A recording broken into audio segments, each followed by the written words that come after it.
恭敬大德圣听，为此法会集一切众生，其转妙法论教导我们如何了生脱死离苦得乐，顺真无生。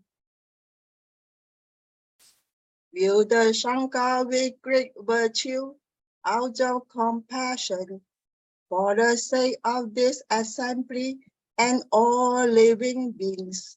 Please turn the wonderful Dharma wheel to teach us how to live suffering and attain peace and end birth and death and quickly realize non-birth. Namo tassa bhagavato arahato samma sambuddhassa. Homage to the blessed, noble, and perfectly enlightened one. Namo sadanto suchetoye alahati sanmiao sanputo che. 无上甚深微妙法，百千万劫难遭遇。我今见闻得受持，愿解如来真实义。Supreme and wondrous Dharma, subtle and profound, rarely is encountered, even in a billion eons. But now we see and hear it and accept it reverently. May we truly understand the Buddha's actual meaning. Namo, quelling disasters, lending life, medicine master, Buddha. Namo, quelling disasters, lending life, medicine master, Buddha. Namo, quelling disasters, lending life, medicine master, Buddha. Namo, quelling disasters, lending life, medicine master, Buddha. Namo, quelling disasters, lending life, medicine master, Buddha. Namo, quelling disasters, lending life, medicine master, Buddha.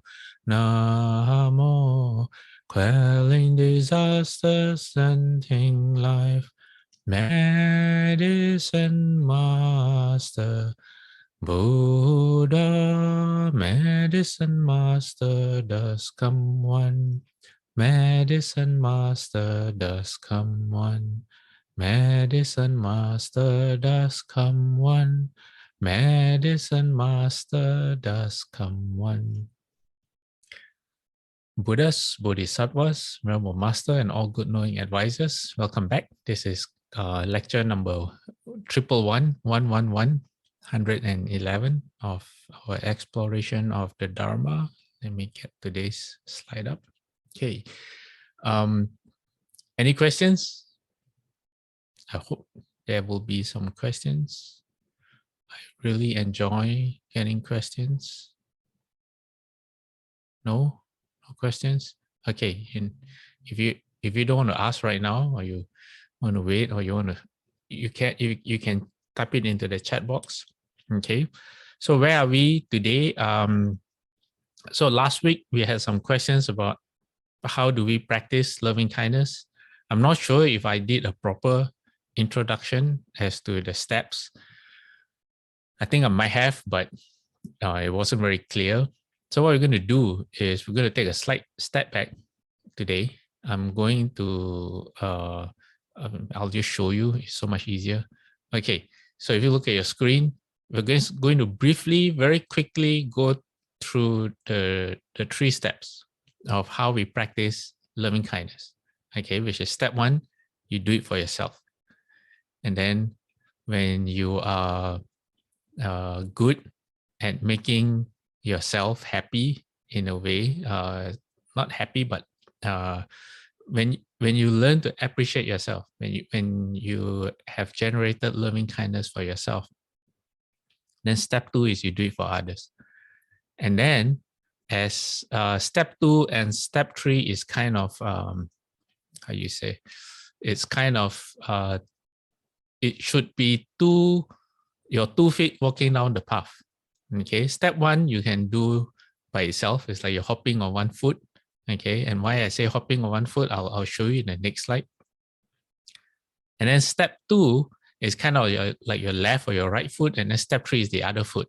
And it's best if step 2 and step 3 you go in tandem for the best benefits.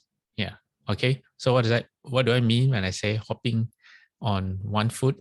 So what we're going to do today is we're going to quickly go through step 1, step 2, step 3 not yet, because step 3 is a whole different thing. And then we will look at step 1, because we are still actually discussing how we develop loving kindness for ourselves first. We haven't gone to step 2, which is developing loving kindness for others, not yet. Okay, which is why this is a good time to revisit how the sequence of loving kindness works as a practice. And then I have the story of the snake. Okay, remember last week we were talking about cherishing a human existence, a human body. And so then we go on to the snake. And if there's time, we'll talk about taking refuge as one of the things that we should be grateful for. If not, then we'll keep the part about taking refuge next week. Okay. All right. So for loving kindness for oneself first, then others. So this is from the Visuddhi Magga, or more, how you say, more accurately, adaptation from the Visuddhi. Okay, hold on. Let me fast forward the slide. Visuddhi Magga, yes, that's how it's pronounced. Visuddhi Magga. Visuddhi Magga is a text known as the Path to Purification, and it has all the it's a commentary, and it contains all the details about all the different meditation styles that the Buddha spoke about. Yeah. Okay. So right at the start, it says the meditation on loving kindness should be developed towards oneself repeatedly in this way. May I be happy and free from suffering, or may I keep myself free from hostility and trouble and live happily. And then it says, though this will never produce the full absorption of contemplation, meaning this alone is not enough to get you into the dhyanas, because it's kind of selfish. You're only thinking about yourself. So the Visuddhi Magga also says that when you want to undertake this practice, it's like meditation. You find a quiet place. No, you're not in a coffee shop somewhere with lots of things happening around you. You sit in a comfortable position, because you are going to it's a form of mindfulness. You're practicing mindfulness. Yeah. So the location is very important. And then once you get better, sometimes if you're sitting in traffic, you might be able to do it as well. And it says, it is then that one begins to be interested in the welfare and happiness of other living beings, and to feel in some sense their happiness as if it were one's own. So one of the suggested phrases is, just as I want happiness and fear pain, just as I want to live and not to die, so do other beings. So one should first become familiar with pervading oneself as an example with loving kindness. Okay, so you start with yourself, and then only you go to others. But in this example, is the approach for starting with yourself is wishing over and over again that may you be free from suffering and free from hostility, free from affliction, For some people, that might work, okay? But I find that a better practice is the recollection of one's virtues or one's goodness, okay? And what is that? This is what we've been discussing the last maybe 2 or 3 weeks, and we'll be continuing this week. So it's a daily contemplation of your wish for happiness for yourself, because you too deserve happiness and to be free from animosity and affliction. And then you think of all the good deeds that you have done, all the generosity that you have done, and the benefits that you will accrue from generosity. And we've covered this, I think, 2 weeks ago. And then we cherish one's human's birth, because in your past lives, you may not have been you, but the past yous have done a fairly good job for you to be able to be where you are today. First of all, you're human. Secondly, you are, we'll just run through the rest. You have the benefit of living the Dharma. You have the benefit from your own practice, and you're able to take refuge in the Triple Jewel. Okay, Shofu calls that the greatest thing in the world. And that is a practice in itself, because then you recollect the Buddha, Dharma, and Sangha. So this practice, okay, of recollecting your goodness, for example, if you have been lucky enough to contribute to the building of a temple, that's how Lord Chakra, the Jade Emperor, what was in Hokkien, Ti Gong, right? Ti Gong. That's how he or she became the Jade Emperor, Chakra, Lord Indra in Hinduism, because she found an old temple with a missing roof or a broken roof in dire need of repair. She got 33 of her friends, rich friends. I don't think she had much money, but she got 33 of her rich friends to contribute, and they managed to restore the temple. And I think they how you say, they had a lot of rejoicing when they saw that once the temple was fully rebuilt, a lot of people benefited from coming to the temple and connecting to the Dharma. And that's how she became Lord Chakra. And her 33 friends is called the Heaven of the 33. So they own the 33 top palaces in that heaven. Okay. So apparently, I just found out not too long ago that in Sri Lanka, I'm not sure how true it is right now, but there is a tradition where in Sri Lanka, when people are about to die or during their funeral, what happens is people write down all the good things that this particular person has done. Or the complement to the practice is right now when you are alive, you write down all the good things that you can list. It is not for your because of your ego. No, it is a very good practice before you embark on any recitation of the sutra or reciting the mantra or your Pure Land practice, and especially before you die, or when you die, or after you die, for people to read it out and to remind you of your virtues. So apparently that's a thing in the Sri Lanka tradition. So then when you move on to developing loving kindness for others, we are just skimming through right now. Later in the next few weeks, we'll come back to this. So it says you don't begin with someone you don't like, because that's too hard to do. It's kind of like an advanced practice. So you don't begin with someone you don't like, and then you also don't begin with someone from the opposite sex that you might have an attraction to. Why? Because desire or lust is the enemy of loving kindness. It distorts loving kindness into lust. So you don't want that at all. So before you're strong, you don't start with people you don't like, and you don't start with people, someone from the opposite sex that you might be you might get attracted to. Okay, it says you choose someone that is already liked, admired, and well respected.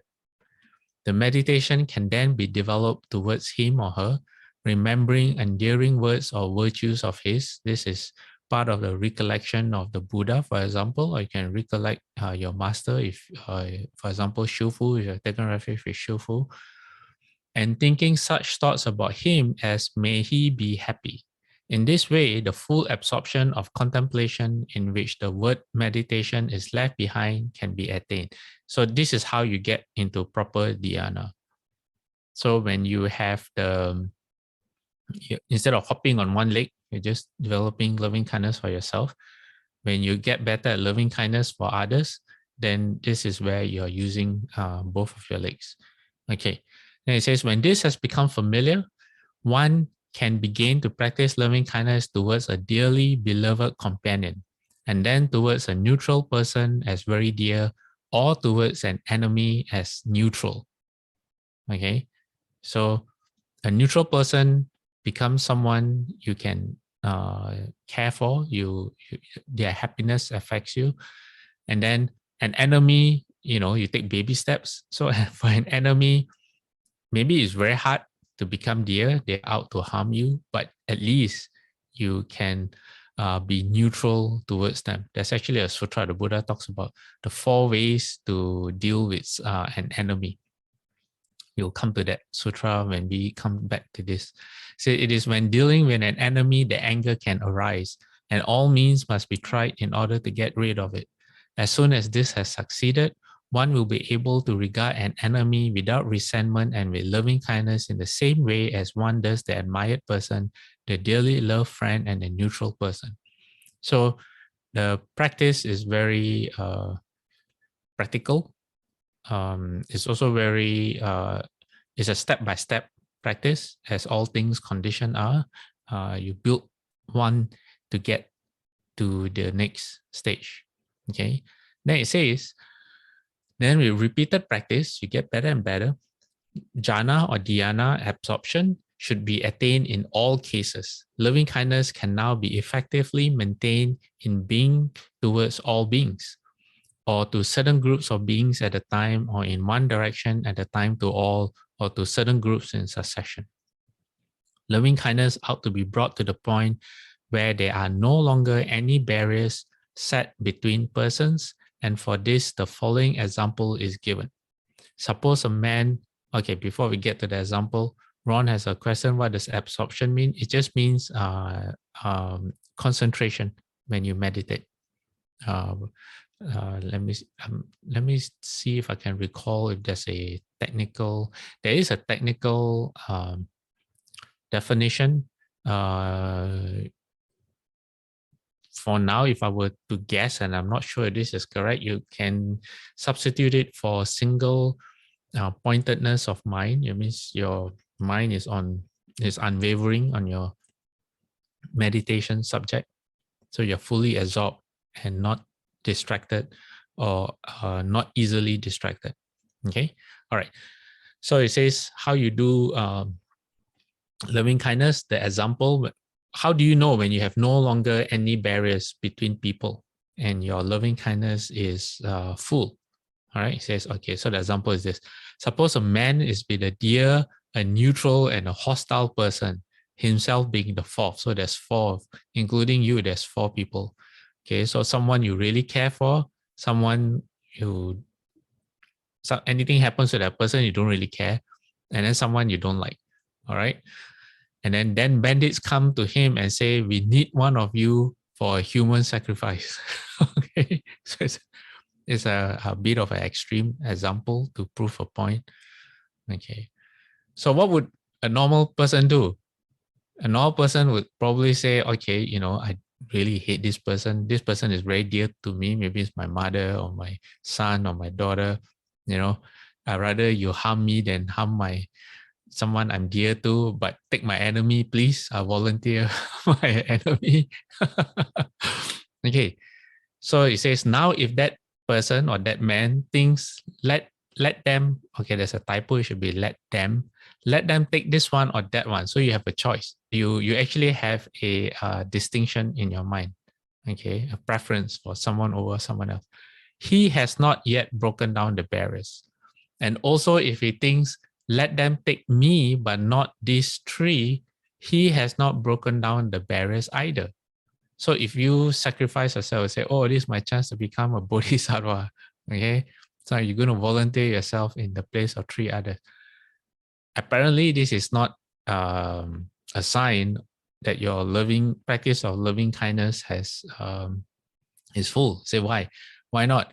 Because he seeks the harm of himself, who he wishes to be. Oh, okay, sorry.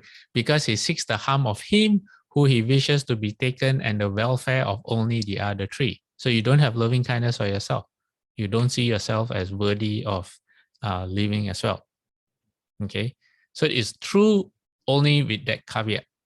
Okay, you still can sacrifice yourself if you're bodhisattva, and because bodhisattvas, they see their body as impermanent, so they say, oh, I talked about this I think just last week, right? Say, oh, I'm going to trade in my lousy body for a future body that's so much better. You trade in your whatever car you have for a car that costs 5 times more. Who wouldn't want to do that? And it says it is only when he does not see a single one among the 4 to be chosen in preference to the other 3, and directs his mind quite impartially towards himself and the other 3, that he has broken down the barriers. So you don't care. Whether it's yourself or anyone, you see everyone as equal. Everyone has an equal right to live. So you just see it that way. Okay. All right. I haven't really thought about this. If anyone has any thoughts, please share. Okay. All right. All right. Let's go back now to continuing to recollect one's goodness. And for this, I have a story. It's not a story. It's actually a sutra, but it's like a story. It's about someone named Visakha, which is known as the Buddha's chief patroness. Okay. So who is Visakha? Visakha is known as the Buddha's chief patroness or supporter, lady supporter, yeah, woman supporter. And Visakha in a previous life, why she has a lot of blessings, okay, which has enabled her to become to occupy that position. The Buddha said, Visakha stands foremost among my women lay supporters who serve as supporters of the order. So of all the Buddha's women lay supporters, she's number 1. Yeah, she serves as a role model for everyone else. It is said that in one of her past lives, many 100,000 eons before, which is a long time, she actually made the Bodhi resolve at the feet of a particular Buddha named Padumuttara. And her wish or her resolve was to become the chief patroness of a Buddha and a Sangha and his Sangha in the future. I think typical of stories like this, what happens is they see someone doing something, and it activates a seed in them, or it plants a seed in them, and they say that, oh, they are so moved by it that they say, in the future, may I, they make a vow. Yeah, basically is to make a vow. Say, in the future, I want to be just like that person. Yeah. So what happened as a result of her vow was that in future lives, it was very natural for her to do good deeds under many different Buddhas. Until now, under Shakyamuni Buddha, her merit had become ripe, and she was able to see her vow fulfilled. Yeah. What kind of blessings did she have apart from a lot of money and being liked by everyone? One of the things that she apparently had was she had 10 sons and 10 daughters. And I'm not sure if many of you know there are some families that are very, very supportive of the Dharma. They are in a very, how you say, financially they're in a able position, but it's not just the financial part, but their reverence, especially for Shufu, is very, very strong. And so because of that, they are like Visakha, very, not the word devout, their faith in the Dharma and in Shufu are unshakable. So it is said, okay, sorry, I'm jumping here and there. Okay, so Visakha had 10 sons, 10 daughters, and they said that all of them had the same number of descendants down to the 4th generation. So she had a lot of grandchildren. And Visakha herself lived to 120 years old, but because her virtue and her blessings were so great, they said that even at 120 years old, she had the appearance of a 16-year-old girl. She never changed. She never grew old. So I was about to say was there are some families who usually because of one person who's support of the Dharma, it seems like their whole families, their grandchildren are very blessed. Yeah, it seems like the whole family is very blessed. And the sutras do mention, they say, that if someone practices the Dharma, then what happens is the Dharma protectors protect the family in such a way that not only unwholesome things won't happen to the person, but also to the family as well. So they don't have to undergo any afflictions. Okay, so Visakha, all right. So this story, I hope you all have remembered because I talked about this story when we talked about generosity. So how it goes is this. She was hosting the Buddha and his monks, okay, and she requested the Buddha for 8 boons. Boons is like wishes. So the Buddha said he does not do such thing. He does not grant the fulfilling of boons. Then she said that, it's not, she doesn't, her request is not for anything that's selfish, but for things that are allowed by the Dharma. So the Buddha asked her, okay, so what is your request? So she said, she has 8 requests. One is she wants permission from the Buddha so that she can provide robes for the rains retreat. So in the Theravada tradition, there is a tradition where during the rains retreat, you can provide the monastics with cloth for them to sew their robes. Number 2, anyone who comes to her city, she wants to be able to provide food for the monastics. Number 3, she wants to be able to provide food for the monastics that are setting out on the journey. Number 4, she wants to be able to provide medicine for monastics who are sick. Number 5, so here in the text you see is monks, but actually it's monastics, monks and nuns. Then number 5, provide food for sick monks. This is something different, food for sick monks, because when they are sick, they rely on another monk to go and get food for them.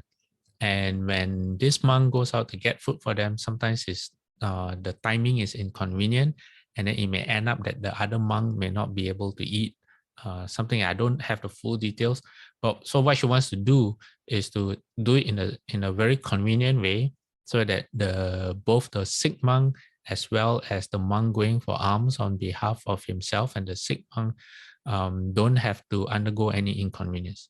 Number 6, food for monks tending the sick. So there you go, 5 and 6 is, I just covered that. Number 7, regular distribution of rice gruel. And number 8, bathing robes for nuns to bathe in the river, because they require slightly different requirements than the monks. Then, okay, the Buddha asked her, why is she making this request? So she said, so she explained her reasons. Some monks have been forced to walk half naked in the streaming rain to preserve their robes, and thus were mistaken for naked ascetics. Newly arrived monks in Savatthi who did not know the town yet had difficulty obtaining food. And then in the same way, she would like to give a good meal to monks setting out on a journey. 4 and 5 sick monks have to suffer much and may even die if they lack suitable food and medicine. 6, the monk tending the sick had to go on alms round for himself as well as for the sick monk. Okay, there you go. And could easily be late, and both would not be able to eat afternoon because the mealtime had already passed. Number 7, the many benefits of rice gruel in the early morning. And number 8, it was unsuitable for nuns to bathe without clothes as had happened recently.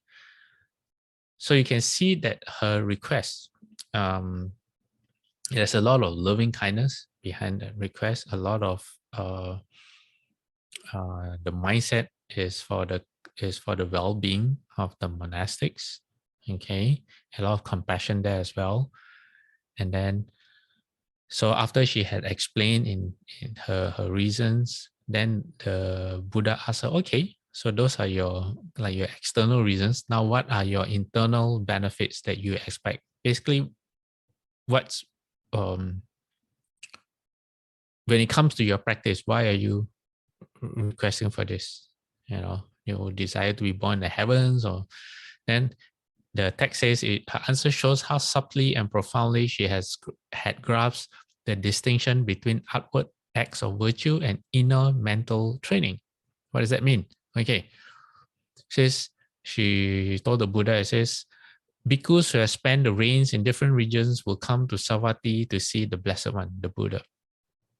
They will approach the Blessed One and question him thus, Lord, the bhikkhu named so-and-so has died. What is his destination? What is his rebirth? So apparently, when a fellow monk dies, the other monks are, how you say, what's the word? Wait, not inquisitive. They are, they want to know what has happened to the monk. Okay, what was the state of his, the level of his practice? So they can ask the Buddha. So then she says, the Blessed One will tell how such a one has reached the fruit of stream entry, or of once returning, or of non-returning, or of arahantship. These are the 4 stages of the 4 levels of sages.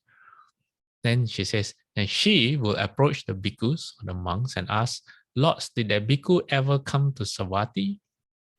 If they answer that he did, I shall conclude that surely a rain's cloth will have been used by that bhikkhu, or visitor's food, or food for one going on a journey, or food for the sick, or food for sickness, or medicine for the sick, or the morning rice gruel. So basically, okay, if she hears of any monk that had passed away, and if that particular monastic has come to the city of Savatthi where she is, then she would know that she would have had the opportunity to have provided with this monastic with an offering. And then she said, when I remember it, I shall be glad. When I am glad, I shall be happy. When my mind is happy, my body will be tranquil. When my body is tranquil, I shall feel pleasure. When I feel pleasure, my mind becomes concentrated. That will bring the development of the spiritual faculties in me, and also the development of the spiritual powers and the enlightenment factors. This, Lord, is the benefit I foresee for myself in asking the 8 boons of the Perfect One. Okay, you all get that? So by knowing that she has done something good, especially for a monastic that has achieved either one of the 4 levels of arahantship, she will become glad. And the gladness will transform into happiness. Okay, according to the Buddha, okay, when you hold the precepts well, or when you practice well with the precepts as a foundation, joy will arise. You don't have to wish for joy or happiness. It will come. It's a how you say? It's a natural phenomena. It's a result of maintaining the precepts well, which is why understanding how to hold the precepts is very important. Some people hold the precepts, and then they go home and they start fighting with the family because they may not like the family eating meat, or they impose their precepts on the family, and then instead of feeling joy and happiness, they create more affliction and stress, not only for themselves, but for other people. Why? Because they don't understand the spirit of holding the precepts.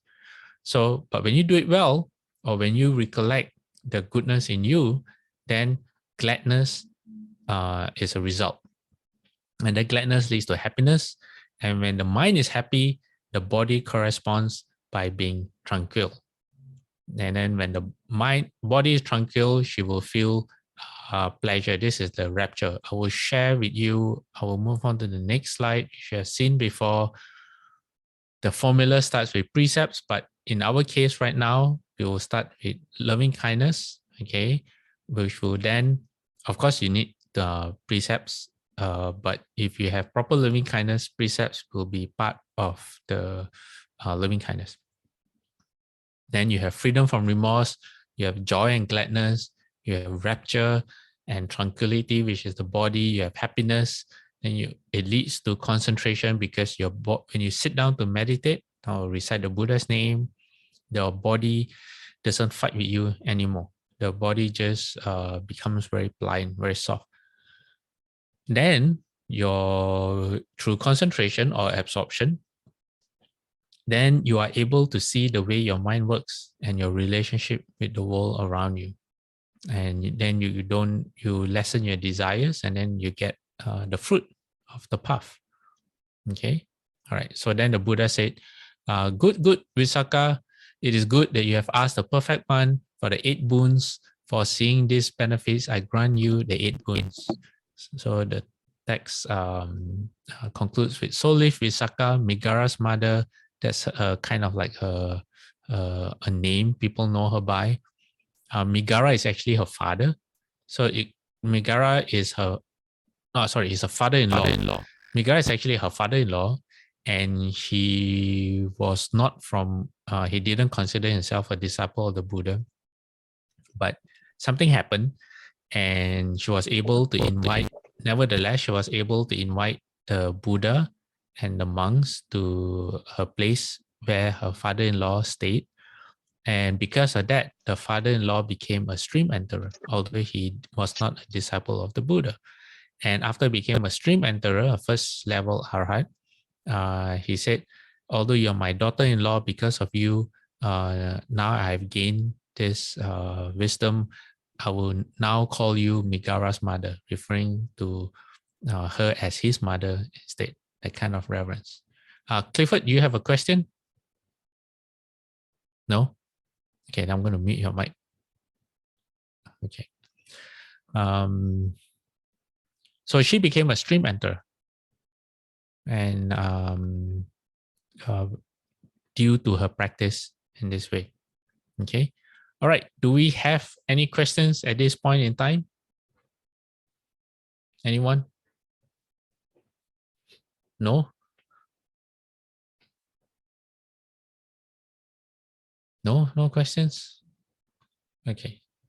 Then we'll come to the story of the snake. All right. So this story of the snake, we are continuing from before. Okay.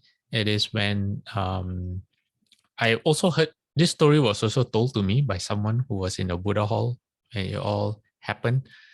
So what happened was the exact date was June 20th, 1982. It was a Sunday, and everyone was at the Buddha hall at CDTB, and they were reciting the Amitabha Buddha. And then there was a green colored snake lying to the side of the front door. It wasn't a very big snake, like maybe 3-4 feet long. And it wasn't like a thick snake. Apparently it was like a thin snake. And so that made a lot of people scared. People are naturally scared of snakes. And then so they wanted to remove the snake, but then Shufu said, no. You don't have to remove the snake. Shufu said, all beings have the Buddha nature. This snake has come to draw near the triple jewel and listen to the Dharma, should it not be driven away. And so after Shufu said that, the snake came into the Buddha hall and laid itself out straight. Usually snakes are kind of curvy, or they coil themselves out. And but I was told that this snake laid itself down like a ruler, like perfectly straight in the middle of the Buddha hall. And it wasn't afraid of anyone at all. And so this was after Shufu was going to speak Dharma, and Shufu said, told someone, okay, you can ask the snake to come in. Yeah. And so this is what I'm going to share with you right now is the Dharma talk that Shufu gave, because the snake was there. So you could say this is a very special Dharma talk. Okay, so Shufu said all living beings have the Buddha nature and can become Buddhas. This is what the Buddha personally tells us, but because we have discursive thoughts and attachments, we cannot certify to the Buddha's wisdom and virtue. In view of the fact that all living beings have the Buddha nature, we should refrain from killing, stealing, sexual misconduct, lying, and taking intoxicants, meaning the precepts. And we should uphold the 5 precepts. If we kill living beings, it's the same as killing the Buddhas of the 10 directions. Okay, which is the way Shufu says, makes it how you say, very serious. Most people don't see it that way, killing living beings, but Shufu says all living beings have the Buddha nature and they will eventually become Buddhas. So if you kill anyone, you are just holding them back from their future as a Buddha. And so it's the same as killing the Buddhas of the 10 directions. And Shufu says all living beings are manifestations of the Buddhas. However, since a single unenlightened thought produces the 3 subtle attributes, which is the attribute of karma, the attribute of manifestation, and the attribute of turning, I'm not really sure how to explain this. Anyway, we just go on to the story.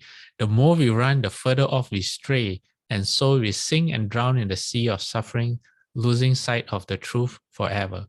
This is a very simple principle, but unfortunately, people have overlooked it. Cultivators of the way should contemplate in this way. All living beings have been my parents in former lives, and they will become Buddhas in the future. Since they have been my past parents, I should find ways to be filial to them, save them, and enable them to leave suffering, attain bliss, and end birth and death. Since they will become Buddhas in the future, I should honor and respect them just as I would the Buddhas in the 10 directions and 3 periods of time. If we always keep this contemplation in mind, we will never be disrespectful, rude, or mean to any living being. Okay, so in other words, all living beings, if you can treat them as your parents, then basically that's the way. Okay. There are many living beings such as ghosts, spirits, immortals, and demons which we cannot see with our physical eyes. We should also respect these invincible beings and not look down on them. All living beings should be regarded with equal compassion. The snake that appeared as we entered the Buddha hall today is also a living being. Since it appeared in the body of a snake, everyone was apprehensive and failed to recognize it. Some were even scared out of their wits. However, this snake came to draw near the triple jewel and to hear the Dharma and the Sutras. Why else would it be so docile, lying motionless by the door? Although it appears to be a relatively small snake, it is able to transform in countless ways. It can disappear, shrink, expand, mount the clouds, and ride the mist, and fly freely through space. We just aren't aware of its powers. This snake can also cultivate and attain the way. It belongs to the eightfold division of gods, dragons, and other Dharma protecting spirits mentioned in the Buddhist Sutras, in particular division of Mahoragas or great pythons. So basically this snake, in its true form, is a giant snake. How giant? Well, in the sutras, there are encounters where the snake is so big, they can cover a mountain or even larger than that. So that's the one way they can show their spiritual powers. So Shufu starts explaining the snake's past lives to the snake. If you recall, there's one particular sutra which I've shared before. The Buddha, the Mara. Okay, Mara was trying to get the dragons to fight with the Buddha, but that didn't succeed. And the Buddha came in front of some of the dragons, some of who were undergoing a lot of suffering, And then the Buddha started explaining their past lives to them. So Shufu kind of does the same thing. Shufu says a contemplation on the background of this snake might reveal that he had been a high official in a small kingdom during the Zhou dynasty. With a treacherous heart, this official plotted to usurp the throne. So this in that particular life, the snake was a human being. And Shufu said that this snake had a poison-tipped dagger in his sleeve, and in his mind, what he wanted to do was to get near the king and assassinate the king, and then take over the throne, just like a one of those Hong Kong TV dramas, Hong Kong movies. The emperor is always the king or the emperor is always in danger of being assassinated. And she says, however, not only did he fail to seize the throne, he also provoked the anger of the heavens and was blamed by the people. At the time of his death, he felt great wrath and consequently fell and became a snake, a giant python. So at the point of his death, this snake, because he was captured, he didn't get what he wanted. And you could kind of tell, by the very fact that he wanted to kill the king and take over the throne, meant that he had a mind that was probably didn't have much loving kindness, for himself. Because if you have loving kindness for yourself, you would not put yourself in that situation. And you obviously didn't have loving kindness for the king, and so it was probably someone without a lot of virtue and foundation and practice.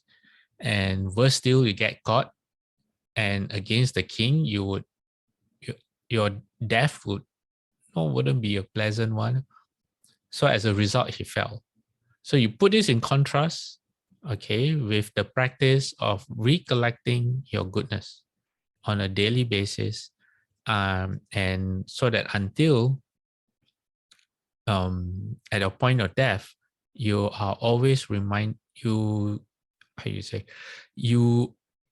don't have to think about all the good things that you've done.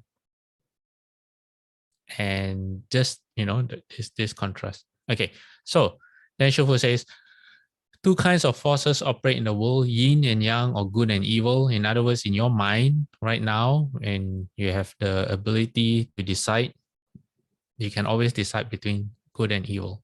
Okay. Good beings who constantly cultivate blessings and wisdom can become immortal sages, bodhisattvas, and Buddhas. Evil beings are also very powerful, yet they engage exclusively in devious intrigues, killing and hurting each other in vengeance, generating a great deal of hatred. Open your eyes and look around. You'll find the world is filled with poisonous snakes and dragons. So poisonous snakes and dragons in the world you could say, is a metaphor, whether literally or figuratively. Literally, I'm not sure, but if you look at what's going on in the world right now, people are constantly against each other. Just open up the newspapers. Sometimes when I go down for lunch, there's a newspaper that I can read, and you just how you say, it's not a very fun thing to do, because it's just article after article based on people attacking each other or not being happy with each other, and all the motives are not what's the word for it, the altruistic. They don't have any altruistic motives. Yeah. So anyway, Shiva says, although they aren't visible to our ordinary eyes, they actually fill up the land. These poisonous snakes are the greed, anger, and stupidity in people's minds, which have accumulated and taken shape and caused illness everywhere. These poisonous snakes cause all the natural and man-made calamities, zombies, demons, ghosts, goblins, epidemics, and strange and incurable diseases in the world. Evil dragons and pestilential demons emit poisonous vapors which confuse people's minds. There are also nightmare ghosts and Wangliang ghosts who steal people's essence and energy, frightening them and causing them to go insane. Nowadays, ghosts and goblins and demons cause mischief and cause people to develop schizophrenia, as I pronounce it, insanity, phobias, and other mental illnesses and incurable diseases. Modern psychology and medical science have no understanding of the underlying causes and so cannot treat the victims of such diseases in an ideal manner. The Buddha Dharma alone provides the ultimate medicine, the special formula for resolving difficulties and averting disasters. If you read, understand, like, for example, the 12 condition links or the Abhidharma, you realize that this statement is very, very true, because modern medicine, psychology tend to attribute any issues of the mind or the body to external factors. But in Buddhism, everything is made from the mind alone. Unfortunately, as Shufu is hinting at, or what I see from what I read into what Shufu is saying, Shufu is not saying explicitly. Sometimes when you have planted the causes that are too great, it's very, very hard to get help. Because first of all, no one even understands your actual problem, what's causing the problem. Secondly, even if you understand the nature of the problem, finding a solution is a totally different thing. Okay, then Shufu says, as for the snake, it was so last week. That's why last week we had a slide that says bodhisattvas are afraid of the causes, whereas confused human beings are afraid of the outcome, right? So Shufu says, as for the snake, it was driven by hatred and cultivated energetically until it became a spirit. When it developed the ability to penetrate the heavens and earth, it took delight in troubling multitudes of people. There are many cases similar to this snake. We hope it will soon repent and will never harm people again. Then Shufu says something very interesting. He says, I know this snake for a long time. More than 20 years ago, it would come to Xixing Monastery, that's our branch temple in Hong Kong, to listen to Sutra lectures. Although the snake never harmed anyone, people were scared because it was a snake. Once someone caught it in a metal can and took it into a forest several miles away to set it free, but when the person opened the can, the snake was gone. Now that the Buddha Dharma has come to the West, the snake has also crossed the ocean, undaunted by the distance, and come to America to protect the Dharma. So there's a side note to this, which is one of the nuns also said they caught a snake, probably it's this snake, and they took it somewhere to release the snake, but when they opened the container, the snake was no longer around. Yeah. Does anyone have any questions? Akim, do you have a question? Okay, no, then I will mute. Okay, already. So why are we talking about this? It's because of cherishing our human body and making sure we don't do anything to lose what we have. Okay, so Shufu says, living beings who study Buddhism should believe deeply in cause and effect. If we don't plant bad causes, we naturally won't receive a bad retribution. If we plant good causes, we will certainly receive a good retribution in the future, like practicing loving kindness. The law of cause and effect is clear and it never fails. If you kill someone's father, that person will kill your father. If you kill someone's brother, that person will kill your brother in turn. You shouldn't kill people just to gain benefits. Harming others merely harms yourself in the end. The heavens cherish life and do not want living beings to harm each other. Therefore, you should not go against the law of cause and effect. As it is said, once you lose your footing, you will regret it forever. Okay? All right. So we have 5 minutes left. I think we should stop on time today. Does anyone have any questions?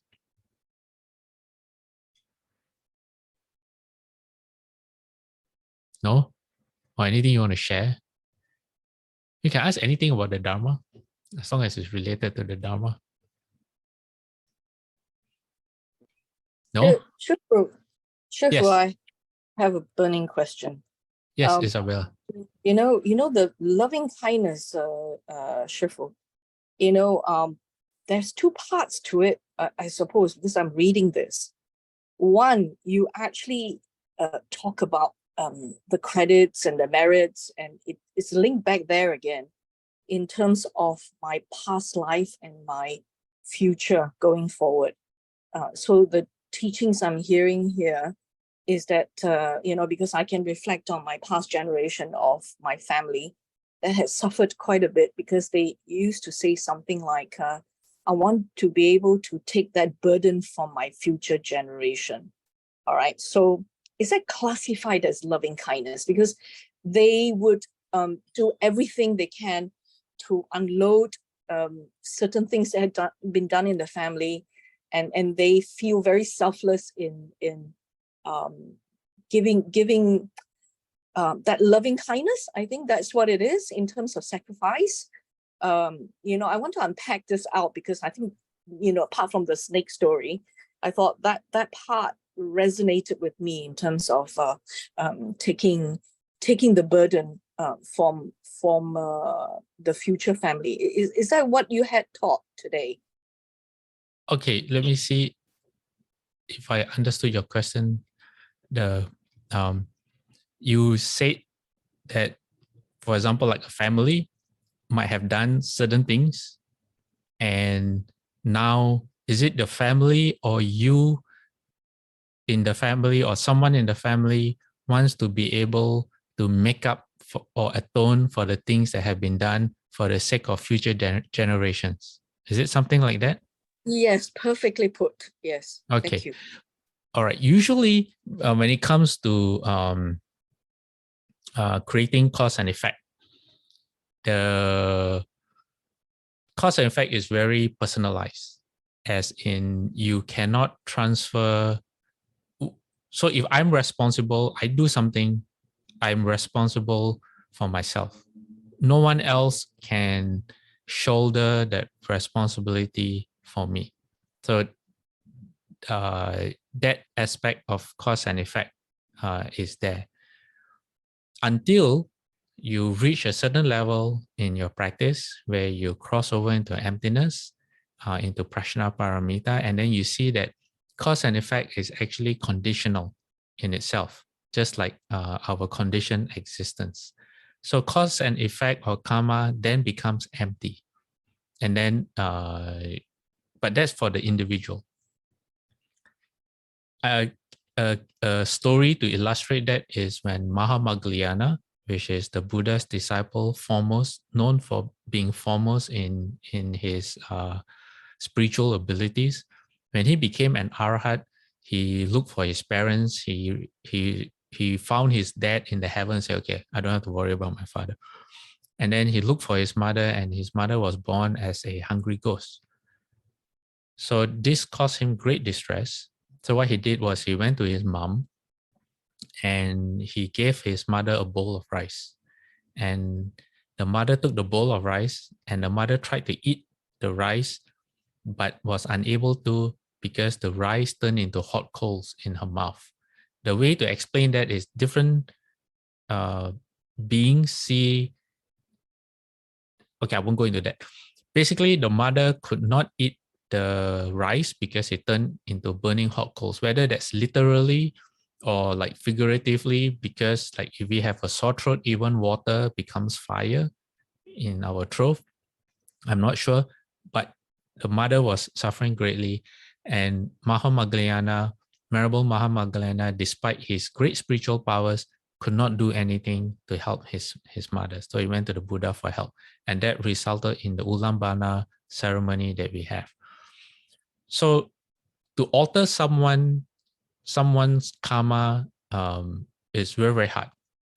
I won't say it's impossible, but usually we are all responsible for our own cause and effect. Having said that, people can be influenced to change their conditions. And when our conditions are influenced, karma can only arise based on conditions. So a particular seed can only arise when the conditions are ripe for that particular seed. So say someone who like, that's why Shifu is the story about Shifu and the snake. The way Shifu speaks for the snake's benefit is to cause the snake to give rise to a heart of repentance, to turn away from all unwholesome deeds, past deeds. And you do that by planting a very strong karmic seed in yourself, to turn away from all unwholesome habits. That's one. And number two, say the snake takes refuge. That means everything the snake does, it depends on the snake. The spirit turns to the Dharma for advice, to Shifu for advice, rather than what it thinks is right. And by taking the precepts, that alters your conditions in the present and in the future. So when you alter your conditions, you're already preventing certain seeds from being able to get ripened. A very, very simple example is, say, you cheat a lot of people before, and in this life, a lot of people are supposed to cheat you back. But this person who has cheated a lot of people, they take the 5 precepts and then they say, oh, I'm not supposed to be greedy anymore. I cannot steal. I'm not supposed to be greedy. And they hold it really well, to the point where they are presented with an investment scheme, okay, which is literally too good to be true. Their old self would have invested and would have lost a lot of money. But this new self, because they have taken the precepts, they learn that they shouldn't be greedy.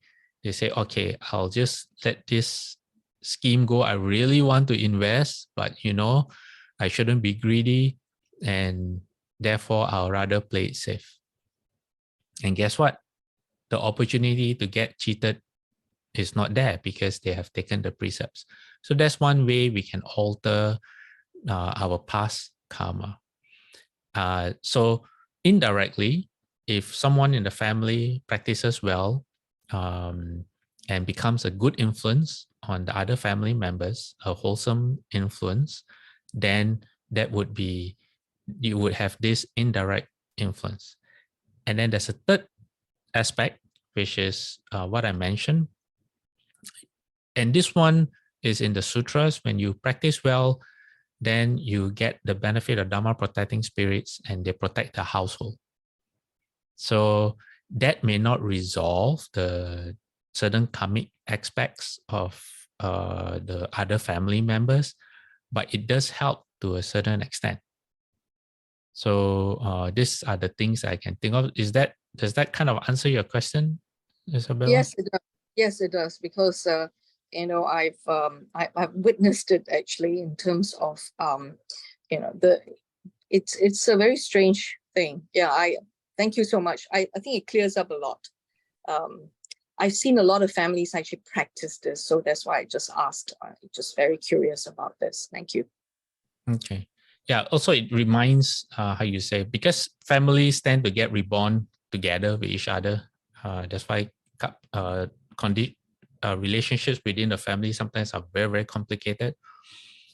So sometimes all it takes is one person who is able to represent the family in a way that then as the new generations come, they realize that, either our reputation or our wealth is actually doing something really good, is contributing back to society, to the world, to help people, or for a charitable cause. And that, knowing that, activates all the wholesome seeds that they have. So this person who say believes in the Dharma, or just a very good-hearted person, by their act of using the family name for a certain thing, creates the conditions where the wholesome seeds in future generations are given the opportunity to arise. So that helps as well. And of course, if you do it with loving kindness, then it helps in making sure that you make the right decisions. So yeah. Anyone else? Any questions? Okay. So if you have questions for Isabella? I do have questions for Isabella. Maybe if she wants to share more next week,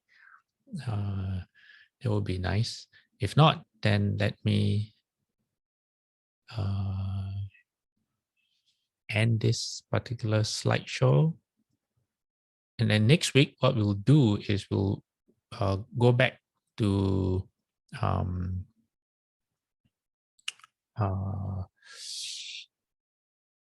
learning how to cherish your own virtues, because it's a very, very good practice. Where's my mouse? Okay. Right, everyone ready? Dedicate merit. May every living being, our minds as one and radiant with light, share the fruits of peace with hearts of goodness, luminous and bright. If people hear and see, our hands and hearts can find in giving unity. May our minds awake to great compassion, wisdom, and to joy. May kindness find reward. May all who sorrow leave their grief and pain. May this boundless light dispel the darkness of our endless night. Because our hearts are one, this world of pain turns into paradise. May all become compassionate and wise. May all become compassionate and wise. Let's do 3 bows to the Buddha. Second bow. Third bow. Half bow. Bowing respect to the Venerable Master. Second bow. Third bow.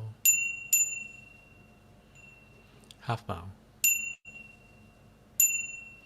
Okay, everyone, we'll see you next week. Amitabha. Thank you, Pastor.